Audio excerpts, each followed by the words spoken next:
El común de la sociedad, el común de la gente, está pensando seguramente en las fiestas, en un año difícil, en otro año que se aventura también difícil, probablemente en el rebrote del COVID y en el debate bastante difícil de seguir, muy accidentado, sobre las vacunas. La clase política, muy probablemente esté pensando en todo eso, pero también está pensando en algo más cifrado, menos nítido, menos comprensible para el electorado en general, para la opinión pública en general, que es el vehículo de poder con el que cada bando va a competir el año que viene en las elecciones parlamentarias que va a haber en la Argentina. Que en un contexto económico, sanitario como el actual, se convierte en elecciones extraordinariamente inciertas. No solamente porque el oficialismo debe hacer frente a una agenda muy exigente, sino porque además la oposición viene con antecedentes bastante mediocres respecto de su gestión y tiene que reconquistar la confianza del electorado, sobre todo en territorios que le son bastante esquivos, como por ejemplo la provincia de Buenos Aires y el conurbano bonaerense. De eso vamos a hablar mucho hoy, y sobre todo en la entrevista que vamos a hacer con Diego Kravetz, que hace política, conduce un distrito junto con el intendente Grindetti en Lanús, está metido en el corazón de esa región. Cuando miramos cómo la política, cómo los partidos se van preparando para esa gran confrontación, como digo, incierta del año que viene, aparecen varios fenómenos interesantes. Hoy vamos a hablar de dos. Uno de ellos es la evolución personal de una figura que se ha vuelto crecientemente gravitante, que con su nombre indica una nueva etapa en un grupo de poder extraordinariamente gravitante en la Argentina actual, que es Máximo Kirchner. Máximo Kirchner ha conseguido el consenso del peronismo bonaerense para ponerse al frente del peronismo del Partido Justicialista en ese distrito. Es decir, va a ser seguramente en febrero el jefe del PJ de la provincia de Buenos Aires.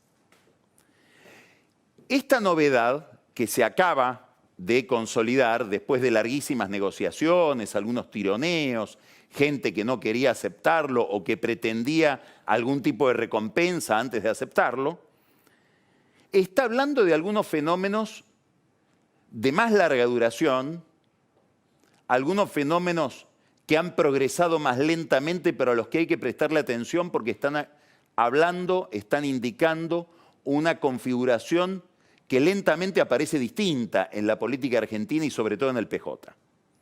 Primero, se consolida o se corrobora una tendencia, que es la tendencia de los Kirchner a entender el poder como un activo familiar. Eso no quiere decir que esté mal, probablemente sea la manifestación de una familia que tiene talento para ese oficio. El mundo está lleno de gente que ha construido historias familiares con el poder. La Argentina también. Pero es un rasgo interesante. El poder es familiar.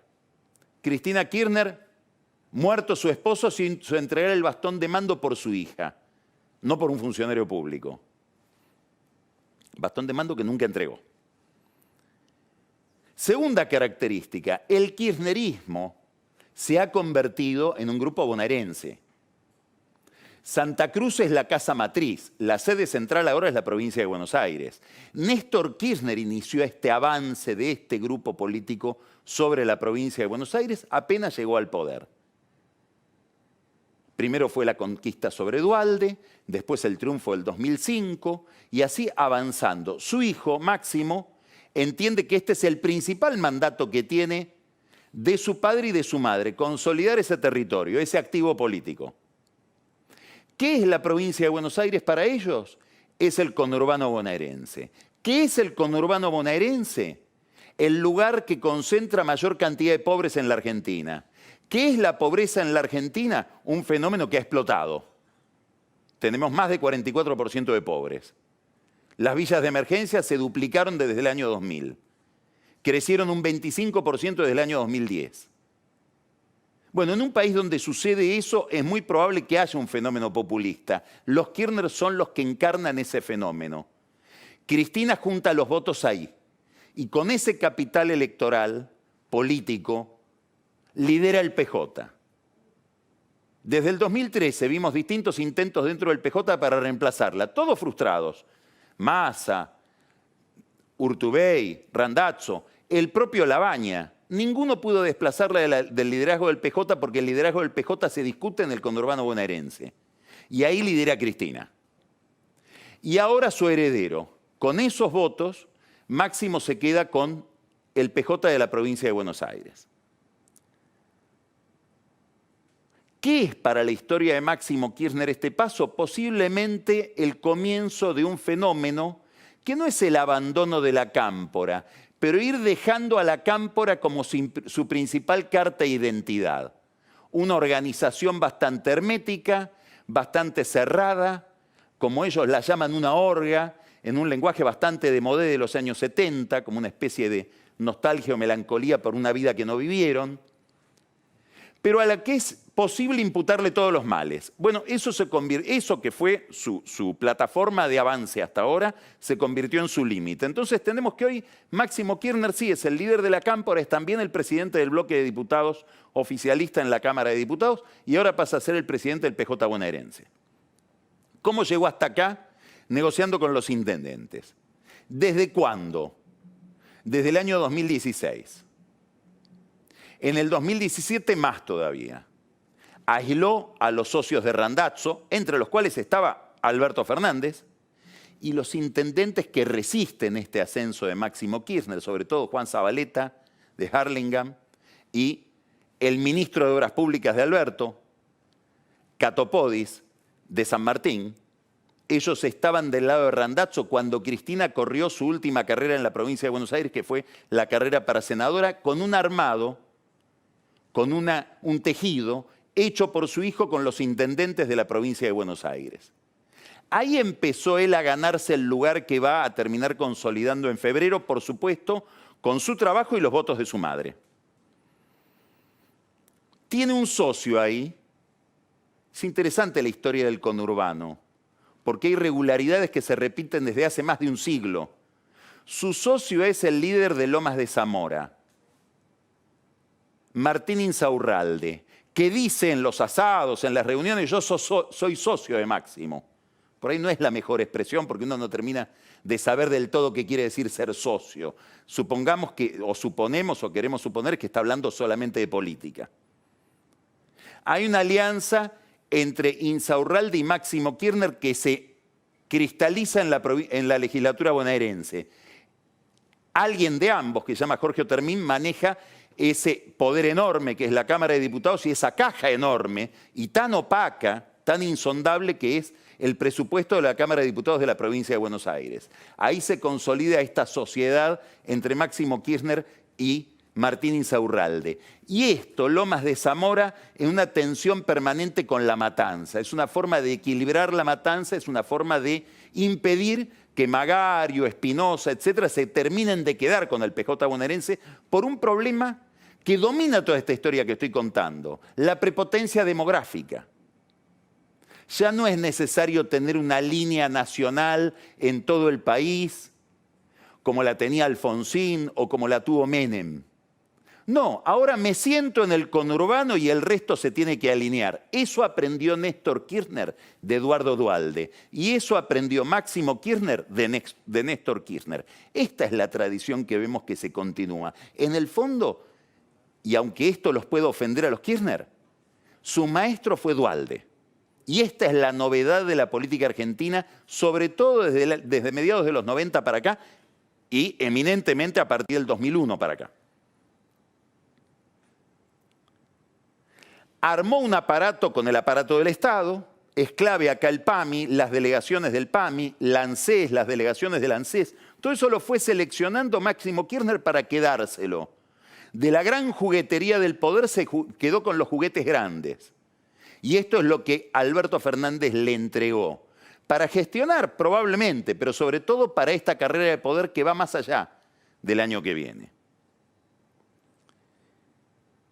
Hay un acuerdo con los intendentes. ¿Qué profundidad tiene ese acuerdo? No lo sabemos, pero seguramente Máximo Kirchner no va a poder y probablemente tampoco quiera quedarse con la Junta Electoral del partido, que es clave en el armado de las listas, etcétera, los apoderados, que son claves en la misma tarea, y queda un tema pendiente, del que después le voy a preguntar o sobre el que le voy a preguntar a Diego Kravetz. ¿Qué va a pasar con la prohibición establecida por la legislatura para que los intendentes que ya tuvieron 2 mandatos puedan tener otro más? Bueno, y muchos intendentes que decían, nosotros te bancamos, Máximo, en esto si lográs de alguna manera que la justicia declare inconstitucional esa prescripción o esa limitación. Y en la Cámpora dicen algo que es irreprochable. Nosotros eso lo votamos en contra. Pregúntele a Massa, que es el que lo votó a favor, junto con María Eugenia Vidal. Novedad de todo este panorama, el albertismo no nació.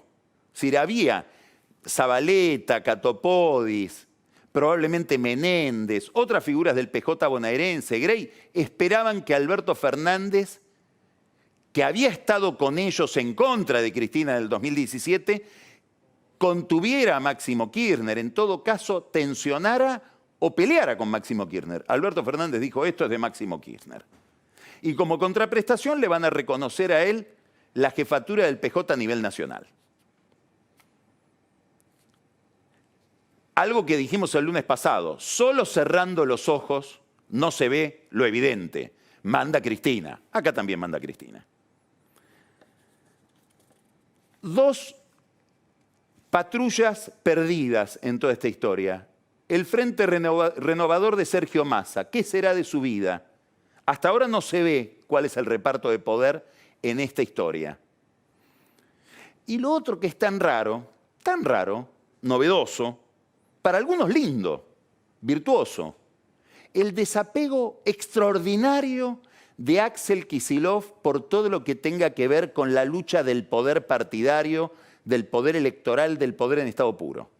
Esto que lo vuelve alguien tan indescifrable para los intendentes, probablemente también para el propio Máximo Kirchner, tal vez es lo que lo vuelve extraordinariamente atractivo para Cristina Kirchner. No depende sino de ella, ni quiere depender de otra cosa que no sea el dedo de Cristina.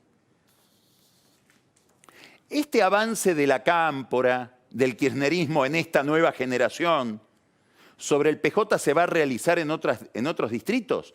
¿Debe temer Víctor Santamaría, que está armando un aparato mediático fenomenal, por la jefatura del PJ en la capital?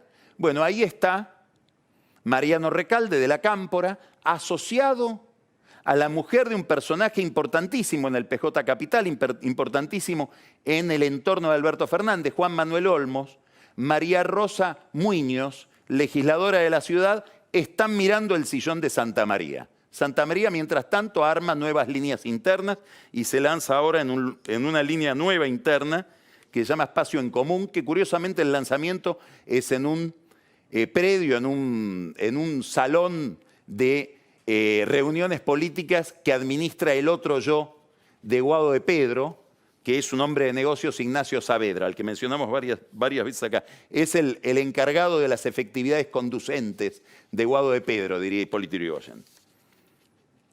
¿Todo esto para qué? Al final de todo, para ganar las elecciones. Y ese es el problema. Por la gran incertidumbre que plantea el panorama objetivo. La pandemia, la recesión, el entrelazamiento entre ambas. Mañana empieza la vacunación. Se están repartiendo las vacunas en las distintas provincias. Tiene una enorme opacidad esto, porque es una vacunación de urgencia. En principio es una vacunación no para inmunizar a toda la población, eso lo dicen de la boca para afuera. Esta vacunación lo que pretende es bajar la presión sobre el aparato de salud, que es muy deficiente. Y si hay un rebrote, ni les cuento. Este es el temor de Ginés González García. Esto es lo que quiere el ministro de Salud. Empezar a vacunar, sobre todo los médicos en los centros asistenciales, en los centros de salud, para que no haya un desborde que termine diezmando a esos centros de salud en el personal médico. Después vemos lo otro. Todas las vacunas, esto lo dijo hoy un hombre que fue la figura central del gobierno de Macri, sobre todo de la segunda etapa del gobierno de Macri en materia de salud, Adolfo Rubinstein, un sanitarista prestigioso, dijo, todas las vacunas, lo diría, en mis términos sería, le falta un golpe de horno. Por lo tanto, hay una vacunación de emergencia que no tiene todos los certificados de confiabilidad. Pasa con la vacuna rusa especialmente, ¿por qué? Y bueno, porque Rusia es un país opaco, porque no pasa por los organismos de control, de auditoría médica, farmacológica de los Estados Unidos ni de Europa.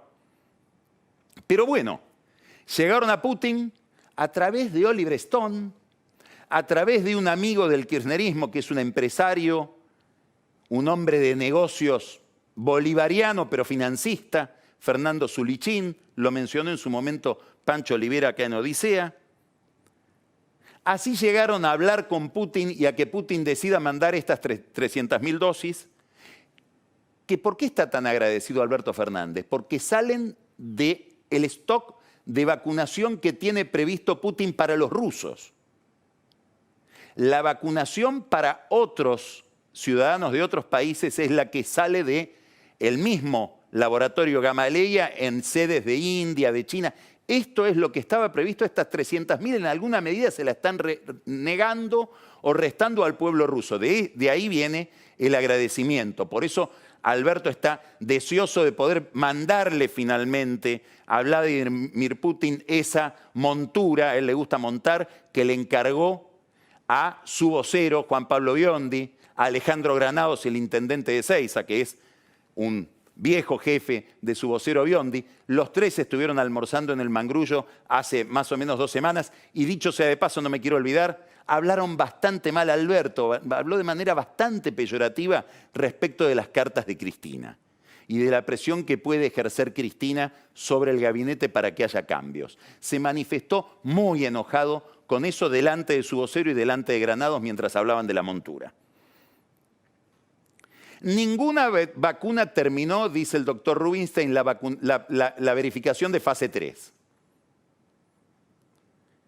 No se sabía si iba a haber vacuna rusa. Alberto Fernández, desesperado por conseguir, aunque sea la vacuna china, presionaron sobre el tema.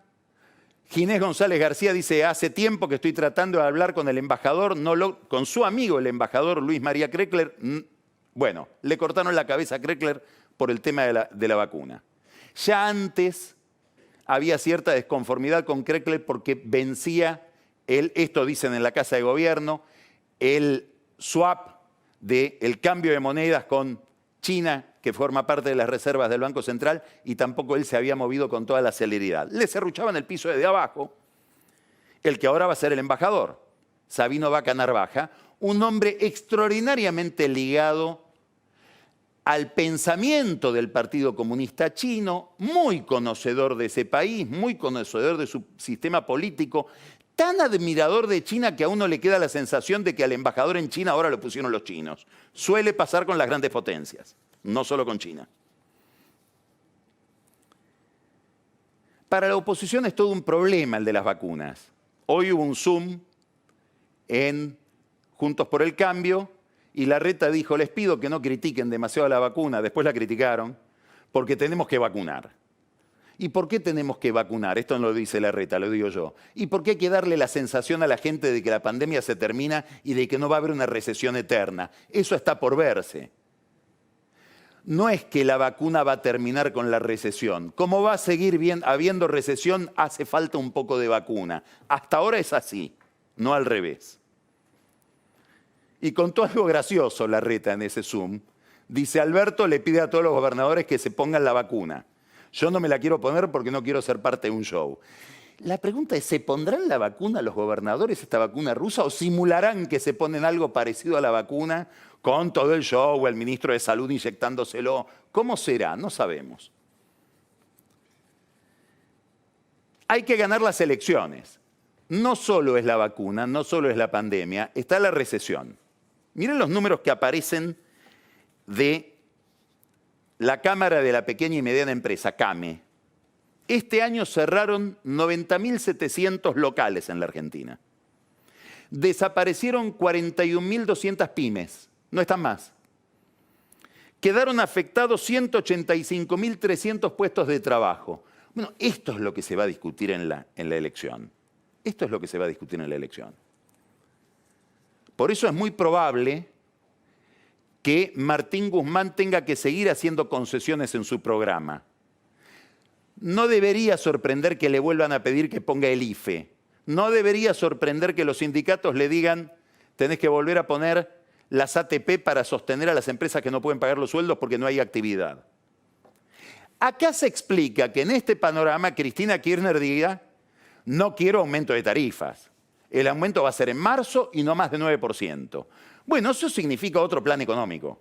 Es decir, hoy lo que sabemos es que el gobierno va a la elección con un PJ unificado, en su distrito principal, Máximo Kirchner a la cabeza, a nivel nacional, Alberto Fernández, pero sin brújula, sin un plan, sin una hoja de ruta económica. La hoja de ruta económica la acaba de dinamitar Cristina Kirchner. ¿Por qué? Porque el plan del gobierno, que era negociar con el fondo y seguir adelante probablemente la única de las dos líneas que Fernández ha seguido sistemáticamente. Una, la despenalización, la legalización del aborto, que se discute mañana. Dos, la renegociación de la deuda. Esa línea que nos lleva a un acuerdo con el fondo ahora se convirtió en una línea de puntos. Hay que ver si sigue y cómo sigue. Y habrá que ver qué significa esta retracción a bajar subsidios energéticos. ¿Qué significa en términos de déficit fiscal? ¿Va a aumentar? ¿Y cómo se financia ese déficit? ¿Con emisión? Habrá problemas cambiarios. Esta es la incógnita para lo que viene. En este contexto, donde se anuncia que el atraso tarifario va a seguir adelante su curso, tenemos hoy una noticia bastante rara, bastante curiosa, que ya ha desatado la suspicacia, el afán investigativo de la coalición cívica de Elisa Carrió. Me estoy refiriendo a la venta del 51% de Edenor, que es la distribuidora eléctrica más importante de la Argentina, probablemente una de las más importantes de Latinoamérica. Se lo venden a un grupo integrado por un grupo de próceres.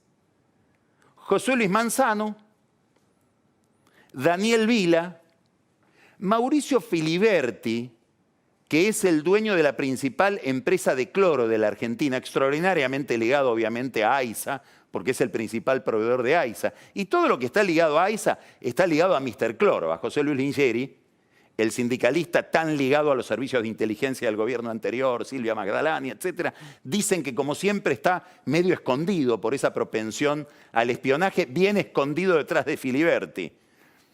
No debe ser, porque ¿qué puede hacer un sindicalista? ¿Cuánta plata tiene para comprar una empresa de esta dimensión?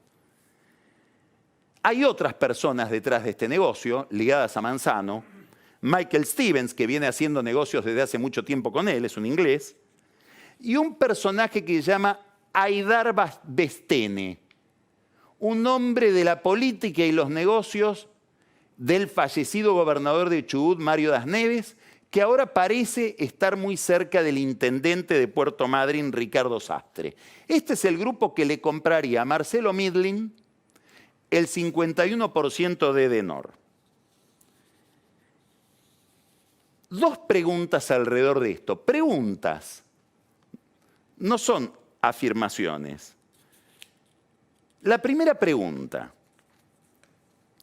¿cuál es la deuda de Edenor con la empresa, que es una empresa mixta de gran participación estatal, que vende la energía?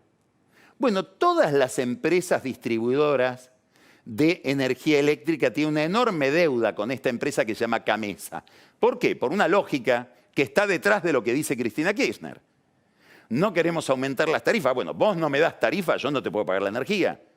Si no me remunerás, si la tarifa apenas sirve para mantener la red, ¿cómo hago para pagar el insumo? Es razonable. en esta razonabilidad se ha acumulado una deuda gigantesca. Fíjense algunos números. Vamos a detenernos un poquito en esto. Manzano y Vila, que son de los socios que le están comprando a Midland, son dueños de otra empresa de distribución eléctrica que se llama Edensa. Es la empresa que distribuye energía eléctrica en Mendoza y zona de influencia. Edensa le debe a Camesa 120 millones de dólares. Edenor le debe a Camesa 225 millones de dólares. Es muy interesante que quienes ya deben, Manzano y Vila, como distribuidores ya deben, con todas las excusas que deben tener, hay juicios en el medio, etc., compren otra empresa y deban más ahora. ¿Qué va a hacer el ENRE con esto? Pregunta que se hace Carrió y que se va a hacer mucha gente. Ahora hay algo muy interesante en esto. Vila, Manzano, Filiberti, íntimos amigos de Massa, de Sergio Massa. Muy cercanos, probablemente los empresarios más cercanos a Sergio Massa del país. Mucho más que Midland, que también es cercano. Massa, lo contamos acá, agregó un artículo al presupuesto nacional, que no estaba en el presupuesto que venía, que es el artículo 87, que dice toda la deuda de las distribuidoras eléctricas, es decir, la deuda que tiene que pagar ahora Manzano y Vila a sus amigos, no va a ser materia de negociación entre dos empresas, la distribuidora y Camesa, no. La va a discutir el deudor con la Secretaría de Energía y esa discusión, dice el artículo, va a ser política. Se verá caso por caso, se establecerá para cada uno un traje a medida. La pregunta es, ¿cuál será el traje a medida que harán para la deuda, ya no de Edensa, la empresa de Mendoza, sino de Edenor? Cuyos nuevos titulares serían, si termina todo el proceso, todavía falta una OPA para ofrecerle la posibilidad de compra al 49% que es minoría en la empresa, serían los nuevos dueños, los amigos de Massa, que previó que la negociación de la deuda de estos 200 millones, 225 millones de dólares de deuda va a ser política. Bueno, ya para Carrió esto es un escándalo y para mucha gente que está mirando esto es un escándalo. Curioso, en el presupuesto de 2017, Massa le pidió a Macri una cláusula similar en favor de las distribuidoras eléctricas. Y obviamente le dijeron que sí. Segunda pregunta, y esta es una pregunta más misteriosa, que la hago porque la he escuchado muchísimas veces en los últimos días. Me cuesta creer que esto sea así, sinceramente creo que no es así, pero la transfiero igual a ustedes porque lo he escuchado mucho. Edenor emitió una cantidad enorme de obligaciones negociables, deuda, papeles de deuda, que, como todos los papeles de deuda de la Argentina y de las empresas argentinas, se destruyeron. Hay quienes creen, y esto es lo que me cuesta creer, que alguien ligado a Midland compró esas obligaciones negociables y que parte del acuerdo con Manzano, con Vila, con Mauricio Filiberti, con el empresario Stevens, con Bestene, no sabemos si con Lingeri, es pagar estas obligaciones negociables a un precio mucho mejor que el que realmente tiene en el mercado, aquel por el cual las compró esa persona que, insisto, me cuesta creerlo, sería ligada a Midland. ¿Esto se discutió con Manzano, con Vila en esta negociación? No lo sabemos, pero es una incógnita que trabaja el mercado desde hace por lo menos 3 semanas. Obviamente que en Edenor dicen, no, esto es imposible, no hay ninguna negociación de este tipo porque estaríamos traicionando a nuestro accionista, que es el Fondo Pampa. Y por eso me resulta tan difícil de creer que hagan algo así. Hay que ganar las elecciones. Insisto que Carrió y la coalición cívica ya hicieron una formulación, una interpelación al ENRE, al ente regulador, para ver las condiciones de esta venta de un deudor, de alguien que debe a otro que debe, en un área, el ENRE, que es de Cristina Kirchner. La energía es de Cristina Kirchner. Alberto Fernández casi ni se mete. Termino. Hay que ganar las elecciones Y es un problema también, y ahora vamos a hablar con Diego Craves de esto, para la oferta opositora en el mapa electoral.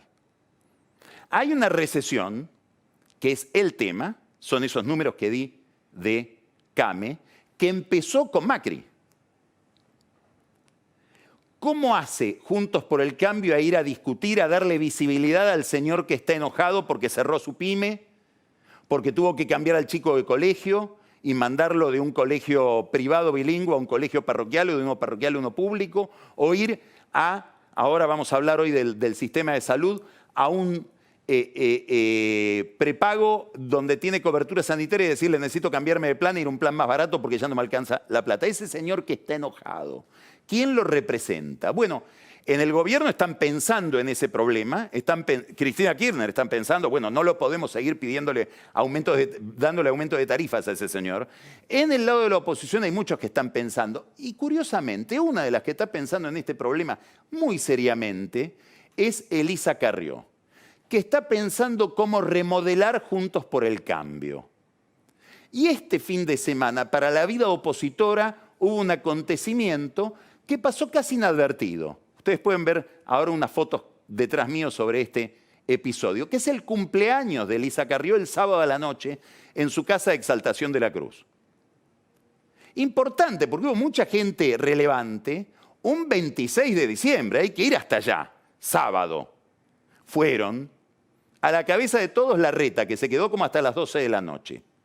Vidal no estuvo, pero mandó regalos, llamó, comunicó por las redes sociales que ella es como si estuviera.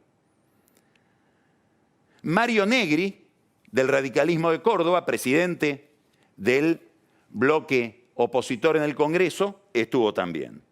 Fíjense estos dos nombres, qué curioso que reaparecen en la política en el cumpleaños de Carrió. Alfonso Pratgay y Pedro Lacoste también estaban ahí. A Pratgay lo puede ver en la cabecera de la mesa en esa foto.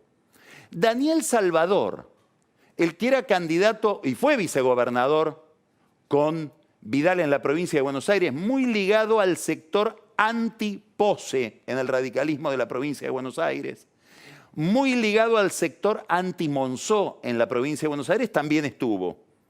Se recompone la relación o el eje originario, yo diría, se vuelve Carrió al 2009, cuando su eje era coalición cívica, sectores del radicalismo.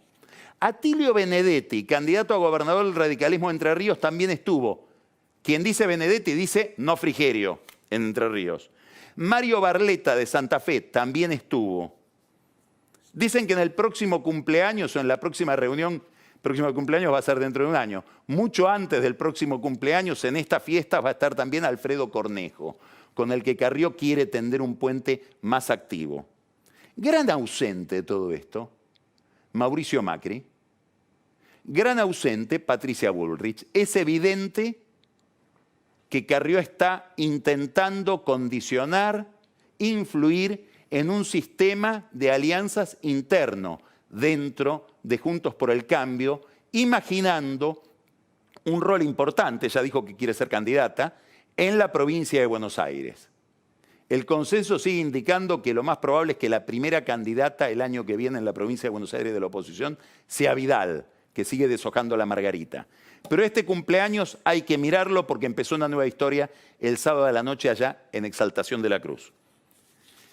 En definitiva, hay que ganar las elecciones.